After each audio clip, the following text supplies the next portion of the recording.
Racing. As they settle, we have Starlight Express. Very quickly at the start, moving apart the outside Security Queen. Royal Family in the middle portion comes Honor Rose. Win lane while Santo Santito is the early trailer and going along. For the first turn, we have Royal Family moving upon the outside Security Queen. 6 lengths further back. In third comes Honor Rose. Starlight Express.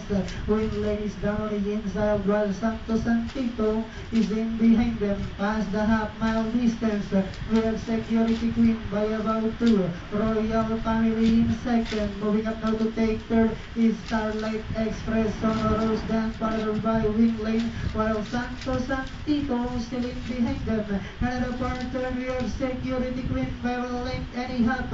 About to throw the challenge now on the outside is Royal Family.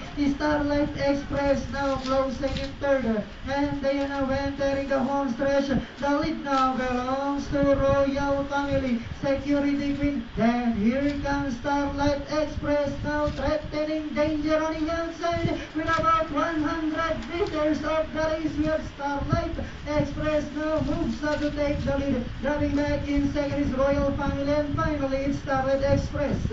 Second, Royal Family, Security Queen. Then comes Honor Rose, Santo Santito.